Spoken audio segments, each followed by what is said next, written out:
Yeah, I broke out my little $20 sandblaster, and I'm going to clean the bottom of this toolbox. It got wet, and hit it with some truck bed lining, which should make it really solid. Clean off this, actually what I'm going to do though is I'm going to start working on the bottom of this Jeep panels. This is that plate I put in the vinegar, and you see when it dried it was still, well, you know, that's because it was a little wet. I want to sandblast this and see how fast that cake comes off. And it's just a $20 sandblaster, and I'm using this compressor I got a while ago. It's not too bad. Assembled in the USA. 30-gallon Cobalt. It's a little underrated. It is underrated for that sandblaster. It should be around almost 9. But I have another compressor I can actually combine this with. I might do that later, but for the little part like that, it should be alright. Well, it did a pretty good job, so I'm just going to blow it out with air and hit it with truck bed lining. That's what was on it. Was like this, I don't tell, some kind of paint. And this, I'm just going to go over it with the DA, because it cleans it off, but, you know, it's a flat surface, so, you know, usually when you're using sandblaster, it's a non-flat surface. You can't get in these intricate areas. You can't really sand in there. That's great for a sandblaster, especially a little one like this. But DA, clean it right off. So, but that worked very good with the vinegar. So this is pretty thick rust, man. Vinegar took it off in a few hours. So great stuff. Yeah, on this little sandblaster, I just use beach sand because I'm not really hitting it with that much pressure anyway, and it's a little sandblaster. It doesn't, you know, I know if you're using like an automotive panel or something like that, you would warp the sheet metal if you're using like a commercial grade sandblaster. That's what I use, like, I don't know, aluminum oxide. But you know, as a home user, when using a little cheap thing like this, beach sand, you know, for little parts, because the big stuff you can hit with your what do you call it? DA sander. I got a couple, so blow out the crap that's in here. Hit it with some truck bed lining. Dry up the tools, and after they've been soaking in vinegar, and lightly coat them with oil. And I'm going to put a plastic bag around this damn across the top of this thing, because where water can get in is sort of top of the handle on the toolbox. That's why I didn't think there was no water in here. It's like a little bit where the handle swivels back and forth. It's like, oh well. Then I noticed this was filled with water, so I was like, let me take the tools out, vinegar them. I'll show you what I'm doing. They'll be like brand new. Right there. And actually, what I'm going to do, this is a baking pan. See how rusty it was before? I'm going to wind up sandblasting a little bit too. It's going to, and washing off with soap and water for clean the tools in it. Oh, excuse me. And these will be like brand new after I'm done with them. And put a light coat of oil in it, and they'll go back in the toolbox. But I'm going to coat the toolbox. Is going to have a plastic bag on top of it this time. So these will be all like brand new again. See how that comes out? Wow, man. Pretty cool, huh? Plain old vinegar. Plus the baking pan's going to look like brand new. Not that I ever use this. I use it for pizza. Actually, I turn it around the other way and the pizza goes on it. I don't bake cookies or nothing. Only pizza, man. Anyway, so pretty good. Well, I used a little bit. I didn't actually use the primer on there because this actually contains a primer within it. You know, paint and primer in one, right? Truck bed coating, Rust-Oleum. That's some pretty good stuff to put on a toolbox tray. But you know, I tell you the truth, normally what I usually do, like on the bottom of a car, and actually before I actually sandblasted this, I want to mention it, I used Dawn dish detergent, washed it out, got all the grease out. So it's like roughed up pretty good. The paint's going to stick. There's no grease on there. The paint's going to stick, right? Hey, right? You know what I normally like doing though, and actually I'm beginning to think about it, but it's better than using Chassis Saver or Pour 15 because it's easier and you don't have to worry about the cans drying up. Use this, if you just hit it, you just chemically clean it, or you get it with a pressure washer and you knock off the grease and all loose dirt, and maybe use it to lightly sandblast it a little bit. Then you can, if there's a little rust on it, it don't matter. You can use this Rust-Oleum Rusty Metal Primer. It's designed to go over rust. It's got some kind of zinc oxide in or something. I don't know what the hell it's in. It's designed to go over rust, as long as it's not really heavy flaking rust. Seals it in. Then after that dries, I put the same brand, because you know it's always good to use same brands, Rust-Oleum, and it's not a commercial. I just found that Rust-Oleum is better usually for spray bomb shit. Then I use the truck bed coating. Now this is about 11 bucks a can, but it's handy if you're using small pieces, and it will cover quite a bit. I mean, this little piece like this, it only used maybe, I don't know, 15% of the can or something. So it's handy. It's handy and very convenient. So, if you're actually underneath the car, I did this demonstration before. If you're actually under the car and you got a lot of rust underneath the car, what you might want to do is not even bullshitting around with the sandblaster. Just use a pressure washer. You can go to a place, pressure wash the crap underneath the car, and then let it dry. You can use a leaf blower, like an ordinary leaf blower, like something like that. Right? That's a leaf blower, right? That's a cheap one. I got another one now. You don't need to use an air compressor, just using a leaf blower. Blow everything off underneath the car. Get yourself some cans of this stuff. Go over the rust. Like, this isn't designed to go over rust, but this can. Then after that, hit it with truck bed lining. Or before this was out, I used mag wheel paint because it was chip resistant, but this is even more chip resistant. And that'll keep your cars from getting all rusted out up there in Maine and New Hampshire and upstate Michigan and New York State and stuff like that in the snow belt. So just want to throw that tip in here when this hodgepodge updated DIY stuff. So I'm going to let this dry, let those tools soak, get them all perfectly clean. We'll put it back together. In the meantime, I'm going to start measuring up some plates for the Jeep and DA this puppy down here, get it all nice and clean, shiny. Now this is a DA sander. They call it dual action. In other words, it goes back and forth. Goes back and forth like this. Plus it spins around. So actually, some people are really skilled at this. They don't even need a board sander, man. But there are people who do collision work. They don't do restoration work. Good enough for collision work or cheap work or something. But it's okay for taking off rust. Not too bad for this type of situation because it's a flat piece of metal. But if I don't get 100% of the rust off, it's getting this stuff anyway on the back side and truck bed lining. It's not going to rust anyway. So let's get to town here. This is how it works.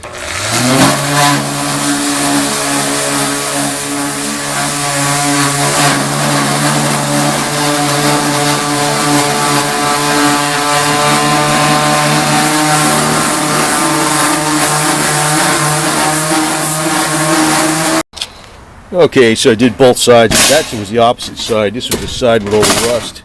But even though this is actually some chassis saver or some crap that's on there, pretty hard to sand. All I got to do though is I got to take a couple little plates out of it, like about that big, small, and tiny spots on the bottom of the fenders I'm going to do. So, and I'll just rough this up again. It's going to be truck bed lined on the inside and the outside. So actually, because the bottom of that Jeep is going to be truck bed lined with, well, truck bed lining, the bottom, across the bottom of the door, across the rocker panels, around the fenders, blah, blah, blah, blah, blah. Not the whole fender, just around where the rocks hit. So that's how I'm going to do it. Now this is a little part I have to address. It's actually coated with all kinds of chassis saver on both sides. It's not going to rust any further, but I'm going to cut it right here. Measure out a piece of cardboard, put it in there, probably double it over, like right over this part, and it'll be single and a little bit of a lip on this side, and I'm going to glue it in there actually with it's not epoxy, it's the stuff used to bond quarter panels and rocker panels on from the factories. Now they don't weld a lot of stuff, they actually glue panels on and they weld. They do each a combination of each. It's actually panel adhesive. For a little tiny piece like that, it should be fine. Because I'm thinking if I weld it, I'd have to really take the fender off to get behind it and make sure it's rust proof. But with panel adhesive, it should stay rust proof as all hell. So I got the cutoff wheel and the mask here. So we're just going to go along here and go cut it off. So I chopped out the jagged edge on the bottom here. That's all I did. So what I'm going to do is it's just a little piece of cardboard I cut out, and you can see there's like a little lip. That's going to be the little lip on the bottom, and it's going to fit behind. Well, actually, it'll fit behind that piece, and it's got to be made just a hair longer because I'm going to have a little lip on this side going in here, right? And it's just going to stick on there. So this will be my template. So I'll cut it out with the jigsaw right now. Okay, so I traced out, well, you can barely see it here. I don't know if the light's reflecting on there too much, but I traced out you know, where I got to cut, and I made it a little bit bigger for that lip I want to make on the end. That's to represent that lip. I'm going to have like a little bend. It's going to be enough to make a little bend on the bottom to give it some strength too. Now, the way I cut this stuff out with a jigsaw, now I know if you got a plasma cutter or a bandsaw, it's going to be a lot easier. And you can also use the cutoff wheel, but the jigsaw is a lot cleaner for making cuts like this, right? See that too good? See how the curve is? You want a jigsaw. Now, the jigsaw works pretty well. What you want to do is you want to keep this damn piece of metal from vibrating, like that. So I got it clamped down really good. This is a little steel table. Also, I'm going to put my foot on this. I'm also going to hold this with these vice grips over here to keep this from going like that. And I'm also going to take some lubricant and spray it on a blade and on a steel here, which means I got to clean it off again, obviously. Actually, the way I clean this off, I don't use any body shop shit. I use starting fluid and paper towels, and then I scuff it up. It's perfectly chemically clean, believe me. I never had paint not stick even after 10 years, even though it's wrong, okay? And normally what I do is I don't use this magic marker. I like using a spray can and go around here so I can really see it, but because the magic marker could come off, but yeah, it should be okay for this little piece. So here we go. I'm not going to be able to use, I'm going to be holding this, put my foot down up on here at the same time and cutting away, and that'll keep this from vibrating, and that lube keeps that blade from getting stuck. It won't break the blade. The blades last way longer if you do it this way. Cuts a lot easier. The damn thing's vibrating like this, the blades catch, they break, they wear out. The clean, it makes jaggedy edges on a cut. You do it this way, you keep it from vibrating, keep the blade lubricated. Cuts like butter, man. So anyway, well, extremely easy. So the next thing, I'm going to take it over to hammer down the edge, which would be easy as hell. So we'll see how we do that. Use a big BFH. Okay, that's the plate. I had to trim it a little bit, and there's actually a well, I have it in the makeshift carport, whatever you want to call it. The piece that goes over here, the fairing, it actually covers up to here, goes down to here, and it goes all the way up through the edge here. And actually, that's one of the body tabs it goes into. I'm actually thinking about painting this with spray cans of 2-part enamel, the kind that you press the bottom of the can in, because I got very little to paint on here, because what I'm going to paint is from here down all along, and from this part down, plus the hood, which has already been done, this part, the windshield, and the tailgate with truck bed lining, and the rest of the body is going to be gloss black. But there's so little of it to do. It's like, I don't even know if it's worth freaking digging out an air compressor and all that other bullshit, because it's so small.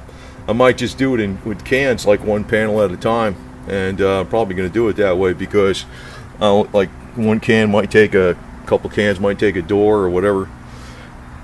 be simpler, because I'm going to have this truck bed lined here all the way up to here. When you're talking about painting a fender, it might only take a can of paint, because it's only going to be a couple square feet the most.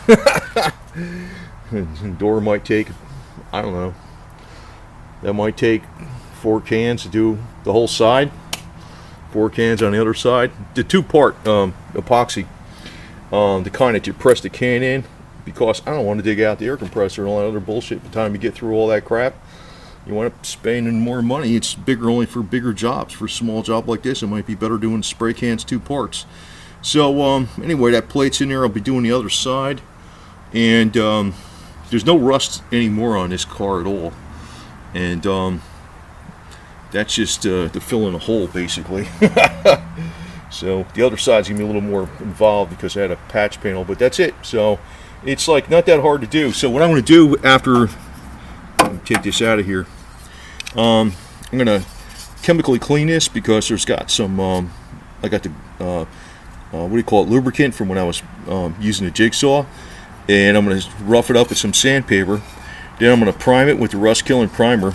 Then I'm going to truck bed line it, and then tomorrow what I'll do is I'll grind this on the outside, ground this on the inside right over here, coat it up with panel adhesive on this side and this side, and then hold it in place with a piece of wood braced up against here, you know, up against there, and let it dry, man. So that'll do it, baby, that'll do it. So the pain in the ass takes longer than you think. So anyway, it's not hard to do, it's just time consuming as shit. That's what else is new, right?